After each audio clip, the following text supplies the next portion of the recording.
نہیں چٹا ہی یہ تو تسی کی کرو گے جناب.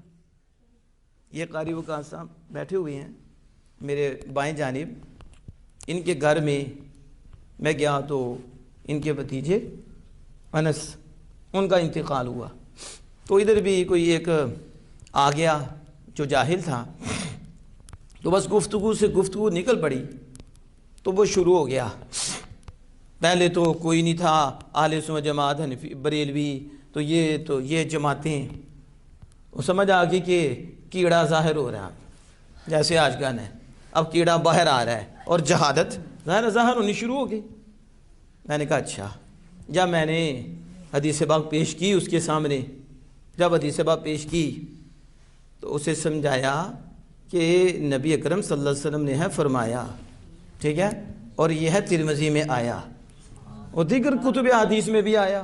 73 فرقے ہوں گے اور ایک ہی ناجی ہوگا اور ایک ہی جنتی ہوگا. اور حضور صلی اللہ علیہ وسلم نے فرمایا کہ وہ اس پر میں ہوں اور میرے اصحاب ہیں, یعنی اہل سنت و جماعت. اور پھر میں نے کہا کہ چوتھے سوال میں یوم تبیض وجوہ و تسود وجوہ, اس آیت کے تحت پڑھو. حضرت ابن عباس رضی اللہ تعالی عنہما سے مرفوعاً روایت ہے کہ نبی اکرم صلی اللہ علیہ وسلم سے پوچھا گیا تو آپ نے جن کے کالے ہوں گے قیامت کے دن وہ بدعتی ہوں گے, اور جنہاں دے چٹے ہوں گے وہ سنی ہوں گے. وہ کون ہوں گے؟ سنی ہوں گے. اور تے اے دے وادیاں دے سعودی عرب شاہ فہد کے دور میں قرآن پاک پہ اس کی مہر لگی ہوئی ہے, اور اس کے حاشیے میں لکھا ہے اس آیت کے تحت کہ جن کے چہرے چٹے ہوں گے آمنہ کے لال نے فرمایا وہ سنی ہوں گے.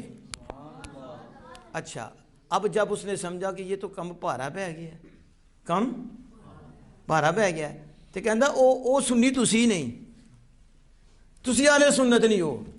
پہلے مانتا نہیں تھا, پھر جب ادھر آیا جاہل کا بتا رہا ہوں کہ جہالت ہے, اب ادھر گیا تو ساتھ ہی کہتا ہے کہ سیدنا عثمان غنی ذی النورین رضی اللہ تعالی عنہ کے دور میں قرآن میں اضافہ ہو گیا. کیا ہوا؟ اور میں نے کہا قرآن میں اضافہ, قرآن میں شک کا بھی کوئی قائل ہو تو کافر ہو جاتا ہے.